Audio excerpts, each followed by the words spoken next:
Olá pessoal, meu nome é Aline Davi, eu sou nutricionista e nesse canal eu ensino nutricionistas a terem uma conduta nutricional assertiva.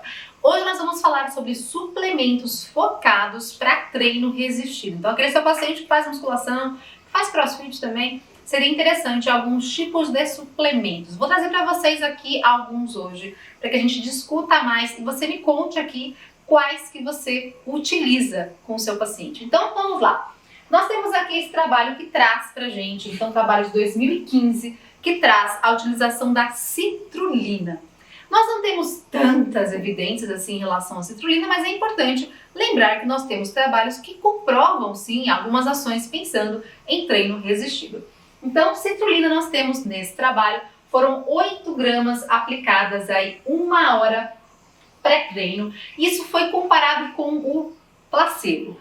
No caso, são 12 homens que foram avaliados, 12 homens já treinados, e nós obtivemos então um aumento no número de repetições em alguns tipos de exercícios. Então, seja leg press, cadeira extensora e também agachamento.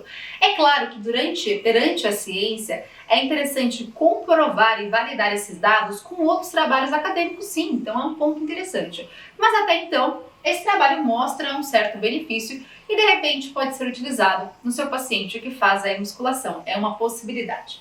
Além disso, nós temos outros suplementos interessantes, que é o nitrato, né? O nitrato é muito falado em relação aí a exercício de endurance como um pré-treino, um potente vasodilatador com um real recurso ergogênico comprovado, mas nós também temos trabalhos envolvidos, não são tantos quanto endurance, mas tem alguns trabalhos envolvidos com treino resistido, mostrando então a influência do suco de beterraba para essa modalidade. Vejam que nós temos várias referências, eu trouxe 2 para vocês aqui, ambas de 2016, que trazem um suco de beterraba com uma média de 400 mg de nitrato.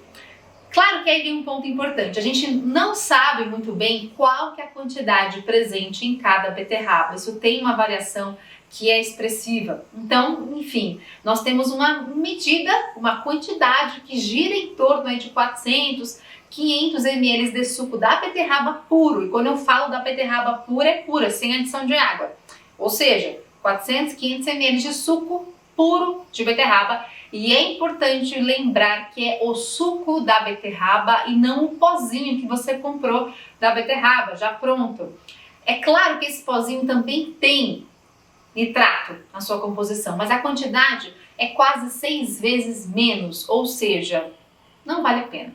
É muito melhor que você faça a utilização, de fato, do suco de beterraba. Eu sei que suja a cozinha, eu sei que suja tudo, que é chato de fazer, mas enfim, é ele que traz o resultado mais expressivo.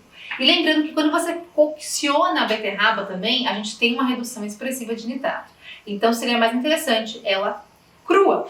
Então vejam que nós temos aí esse trabalho que traz pra gente aumento no número de repetições até a fadiga, no caso foi o supino. Então vejam que nós temos uma possibilidade.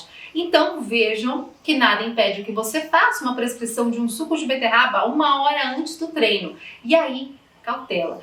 Calcule também a quantidade de calorias, de carboidratos que existe nesse suco de beterraba para o seu paciente. E lembrando que tem paciente nosso que não gosta de beterraba, tem paciente que tem desconforto gastrointestinal com a beterraba, então é importante avaliar. Minha sugestão, não chega colocando meio litro de suco de beterraba logo de cara. Vai devagarzinho se o seu paciente já te fala que ele não gosta muito, então vai devagar. Outra dica importante é, você pode adicionar um outro suco cítrico que facilita esse consumo do suco da beterraba para aquelas pessoas que não gostam muito.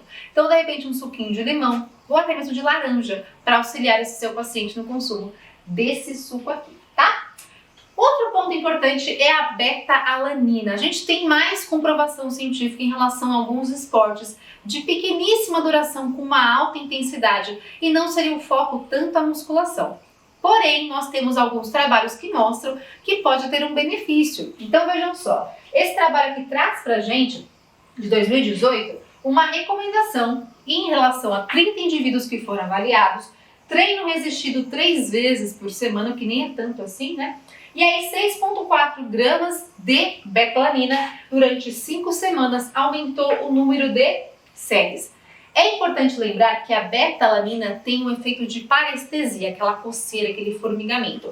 Então é fundamental fracionar a quantidade total de beta-alanina. Nós temos recomendações que giram em torno de 3,2 a 6,4 gramas de beta-alanina por dia. E lembrando que a recomendação por dose, ou seja, vou fracionar. Eu pego a dose total e eu vou dividir em partes. Ou seja, cada parte, cada dose, por volta de 500 a 800 miligramas por dose. Então é importante que você faça esse fracionamento, até para que o seu paciente não tenha aquele efeito de coceira, né? Além disso, nós também temos a creatina, que eu não coloquei aqui, mas realmente nós temos um mega benefício em relação à creatina, mas é tão batido, a gente fala tanto sobre ela, que hoje, enfim, eu pulei a creatina. Outro ponto interessante é a cafeína. A gente fala muito da cafeína também para exercício de endurance. Realmente, a endurance ela é muito interessante, tem um alto recurso ergogênico também.